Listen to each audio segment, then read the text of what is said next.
During the Middle Ages, cataract surgery was performed with a thick needle or a sharp instrument to remove the cataract through the cornea and force the eye lens out of the capsule and to the bottom of the eye.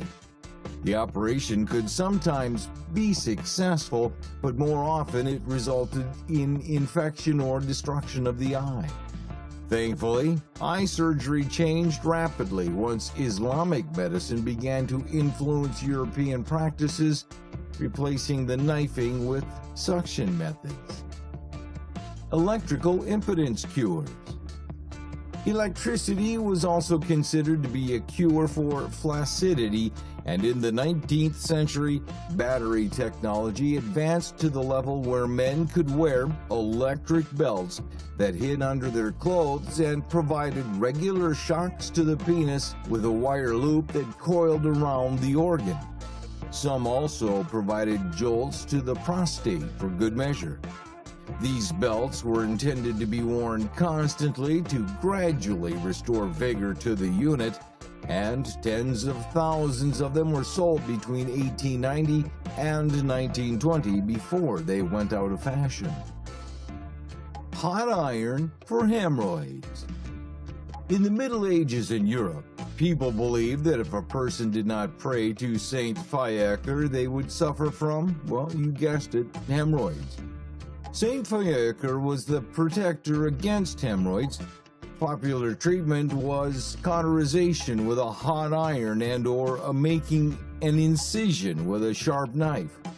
Sufferers could also use less painful but less effective alternative methods, such as sit on Saint Fiacre's famous rock, the spot where the 7th century Irish monk was miraculously cured of his hemorrhoids.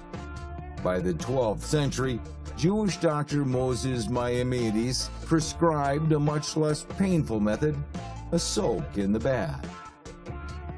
Heroin cough syrup.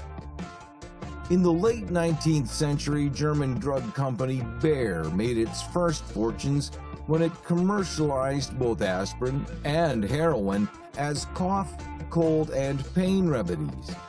It was possible to see vintage advertisements of Bayer's heroin brand medicine bottles, but it's less widely known that Bayer promoted heroin for use in children suffering from coughs, colds, and irritation. We should also mention that Bayer used to be called IG Farben, a pharmaceutical and chemical conglomerate that allegedly sponsored experiments by Nazi torturers. Trepanning. Drilling holes in people's skulls has been traced back thousands of years. Researchers can only speculate on how or why this grisly form of brain surgery first developed.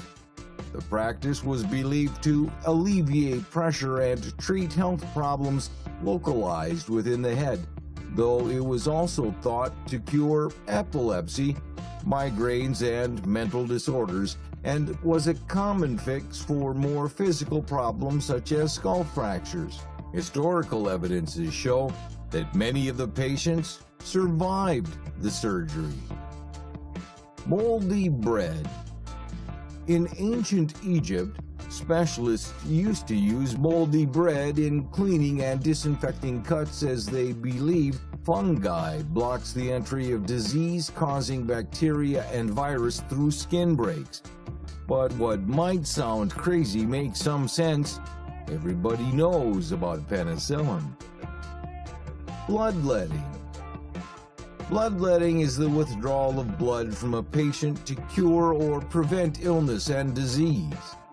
For thousands of years, medical practitioners clung to the belief that sickness was merely the result of a little bad blood. Influential physicians like Hippocrates and Galen maintained that the human body was filled with 4 basic substances or humors: yellow bile, black bile, phlegm, and blood, and had to remain in proper balance to maintain health. Medieval doctors prescribed blood draining as a treatment for everything from a sore throat to the plague, and some barbers listed it as a service along with haircuts and shaves. Tongue cutting. In the 18th and 19th centuries, doctors thought that the best way to treat someone with a stutter was to cut off half of his or her tongue. This treatment is called hemiglossectomy, and since this clearly didn't work to fix a stutter, and many patients died as a result of infections and blood loss, you have to wonder how many times this was done before somebody decided that it just didn't work. Often, this bizarre treatment is still used today, but only to treat oral cancer. Farts in a jar.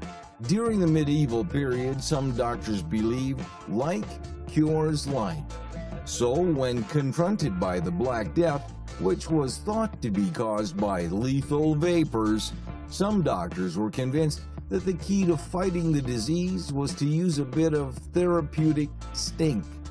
They recommended flatulence stored in jars and open the jars when the plague hit town. Sounds really crazy now, but the Black Death was no joke. Between 1348 and 1350, it killed 30 to 60% of Europe's population. The stinky jars didn't help. Urine diagnosis. In medieval Europe, doctors often diagnosed their patients on the basis of uroscopy. Sounds scientific, but it really amounted to nothing more than having a look at the patient's urine. Doctors would observe the urine smell, consistency, and even its taste. In fact, holding a flask of urine against the light was as much a symbol of medicine in medieval times as a white coat and stethoscope are today. Thanks for watching, and if you like it, don't forget to hit a subscribe button for more. Stay tuned.